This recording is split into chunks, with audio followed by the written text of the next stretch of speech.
Bitches in the future?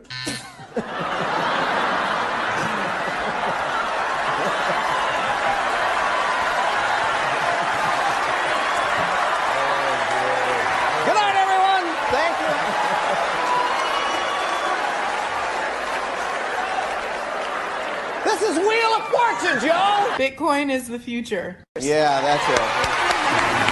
What's up guys, it's MXL. This is how it's going down. In this episode I'll be bringing you some crypto news. So I'm just going to be first of all looking at coin market cap. So we have here the highest gainer in the last 24 hours is Kyber Network. Now I don't personally know much about them, but I do know about MakerDAO, and I have a sad story to tell you guys. So initially you can see here there was a price spike, and I FOMO'd in, I bought in, and yeah, it went down and I lost around £12. I ended up changing it for Bitcoin, and then the price shot up back up again, and I'm hurt guys, I'm hurt, but it's not the end of the world. There's still more room for growth for MakerDAO. As we can see here, the current price is $694, and the all-time high is around $1,200 ish, roughly. To be precise, the all-time high is $1,700, and that was in January 18th. So there is more room for growth, but I think before I would decide to reinvest in MakerDAO, I'm going to wait for the price to go down, just because of the fact that it's a low volume coin. So any large movement in that coin will greatly affect the price of the coin. So I don't want to be caught with my pants down again. You know, I make one mistake, but to make the same mistake twice is a bit foolish, and I'm not a fool, so need to be patient. So looking at the rest of the market, I've seen that a lot of exchange stablecoins have actually done quite well. So this includes Swissborg. If you don't know Swissborg, they have an app, and essentially if you buy enough Swissborg, then you can buy Bitcoin for free on their platform. So you can see that, you know, over the last 24 hours it's gone up 13%, but in the last like 6 months it's just shot up. So if you guys are looking for a cheap altcoin to buy, then definitely consider that. It's only 9 cents, which is what, like 6p, 5p, well not 5p, well around 6 or 7p. And yeah, so also we can see Zilliqa here up 13%, 0x up 10%, and all of these are trading for fractions of a penny. So if you guys are interested, then do have a look. Out of these, the ones I would say to personally look out for are VE Chain or VChain, 0x, Zilliqa, Swissborg, and Maker. But you guys do your own research. I'm not a financial advisor. I'm just bringing you news and bringing you my opinion. So don't hold it as like law or anything. So the first article we're going to get into is eToro predicting that the market will crash within 3 weeks. So they're saying that Bitcoin is safe haven. The largest cryptocurrency is gradually decoupling from stock markets and may see a major test in the coming weeks, warns eToro's Yoni Asia.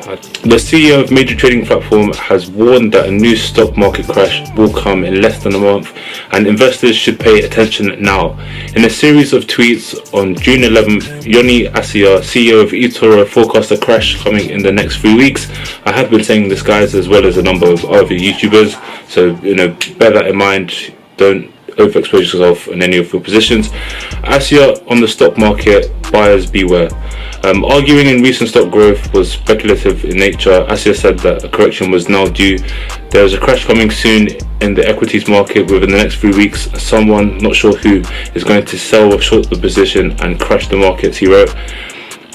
So the grim alert shows weeks of unusually buoyant growth in stocks, which have gained despite ongoing coronavirus measures and US mass protests. At the same time, Bitcoin has increasingly decoupled from macro market movements, providing a viable safe haven for those wishing to escape the risk. The S&P 500 gained around 400 points in May and now sits at around 3,200 points, less than 200 points its position in early March. At heights of the crash, the index fell to lows of 2,232 points. Bitcoin meanwhile becomes the best performing macro asset in Q2 with returns of more than 50%. That's crazy, guys. I'm still having cold flashes about when I, missed my entry point on the Bitcoin market. I got in around April 30th, and I missed a whole month. Imagine if I bought in at 3k. I would have, mate, it's sad to think about it, but I just have to let it go. So yeah, that's pretty much that article. Just want to read you one final quote. It says, on the other hand, money is being printed in unprecedented amounts and interest rates are zero. So what do we have? We have society being unproductive. No one's really employed. US government is underreporting unemployment figures, and they're just printing money, and that money is going into the stock market. So it's just being propped up with fake money, as this article has just said. Next article we have, so analysts snickers at those who invest in gold but not Bitcoin. According to crypto analyst Willy Woo, a £1 investment in Bitcoin a decade ago would be enough to retire on, while the price of gold has barely moved. An investor who put in $1 in Bitcoin a decade ago would have enough money to buy a luxury yacht, but those who invested the same amount in gold would only have enough to buy a Snickers bar. Crypto analyst Willy Woo posted a chart to Twitter on June 9th examining the performance of Bitcoin versus gold over a 10-year period starting on October 6, 2019. According to Woo, if someone had put in $1 behind Bitcoin in 2019, their investment would be worth 1.2 million today. However, comparable investment in gold would have barely seen a return of just $1.66 by 2020. I don't know if that's true, to be honest. If someone had put in £1 or $1 in Bitcoin in 2019, their investment would be worth $12.8 million. That seems a bit incorrect. The market hasn't increased by that much, so that is a bit sus there. But I humbly dedicate this chart to Peter Swift in honor of his tireless promotion of Bitcoin to his audience of gold bugs, said Woo. Is digital gold the best analogy for Bitcoin? I think so, to be honest. No other asset has outperformed Bitcoin. You see investors like Paul Tudor Jones, Ray Paul, is it? And that guy who owned Facebook, Shamath. I don't want to say his surname because I'll mess it up, but I'll put something on the screen, then you guys will recognize him, hopefully. But yeah, I would say Bitcoin is digital gold. There's been no data on cryptocurrencies prior to 2009. I see. So here, earlier on in the article, I think they meant if they invested $1 in Bitcoin in 2009 rather than 2019, because that's only a year ago. Anyway, so there's been no data on cryptocurrencies prior to 2009 because they didn't exist, but many have been touting gold as a wide purchase for decades now. However, gold has been a relatively poor investment over the past 40 years. Adjusted for inflation, the price of gold peaked at over $2,200 in the 1980s and is currently valued at $1,713. If you'd bought in February 1980, you'd be sitting on a negative $500 return in inflation adjusted terms. So what does that mean, guys? Buy Bitcoin. Okay, and the last article we have for today is 1/3 of institutions have invested in crypto, says Fidelity. A survey published by Fidelity has now found that over 1/3 of institutional investors globally are exposed to crypto. It says crypto assets, you know what I mean. I'm stumbling over my words there, sorry.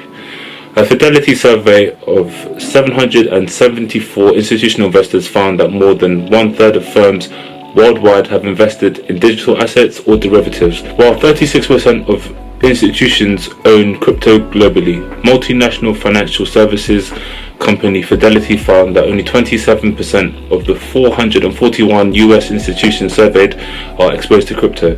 Although that's up from 22% last year, close to half of European institutions are long on virtual assets. So the space is slowly getting attention, but it's only the upper class really that are being exposed to it. It's the upper class that are being exposed to it. The retail, or just everyday folk, they barely know what Bitcoin is, and I keep on saying this, and it's true. The only time that the wider world will hear about Bitcoin is when it peaks. So when it either hits 20k or when it surpasses that. Until then, people are just going to be left in the loop, and the news isn't going to cover it. So you have to do your own research, guys. Bitcoin is the people's money. I firmly believe that, and I'm going to stand by that until the day I die. A bit extreme, but it's the truth. So it says here, Bitcoin is the most popular cryptocurrency investment, with more than a quarter of correspondents holding BTC, while 11% of firms either own Ether. Institutional appetites for crypto surge. In early May, billionaire hedge fund founder Paul Tudor Jones indicated that his Tudor BVI fund may hold a low single-digit percentage of his portfolio in BTC, stating that the best profit maximizing strategy to own the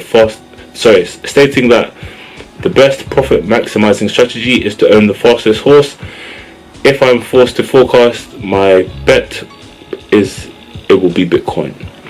So just to give a bit of further information on this, Paul Tudor Jones has actually come out and said that he's put roughly around 2% of his whole portfolio into Bitcoin, and considering he is a billionaire, that would be several millions that he's invested into Bitcoin. Now, he doesn't actually own Bitcoin as an asset itself. He's bought into Bitcoin futures. So what Bitcoin's futures are is essentially betting on the price of Bitcoin at a future date. And yeah, if billionaires are getting into Bitcoin, then why aren't you? This is why the rich stay rich and the poor stay poor, because they have a high level of knowledge and education, and they're just in the loop. So we, as the struggling folk, we have to educate ourselves and improve ourselves financially, because otherwise no one else will do it for you. Anyway, over recent months, we have seen Grayscale's Bitcoin investment trust aggressively ramp up its Bitcoin accumulation, going from absorbing a rate equal to 33% of newly mined Bitcoin during the first quarter of 2020 to roughly 1.5 times the rate of the new supply since the halving. So yeah, that's mainly been the episode, guys. I hope you've learned something. If you've got any value from this, then make sure you hit the like button. Make sure you subscribe as well. I'm gonna try to bring you daily content and bring you as much value. So when the Bitcoin price shoots up, we're all gonna be in the loop. So yeah, stay tuned for more, and I'm out. Peace.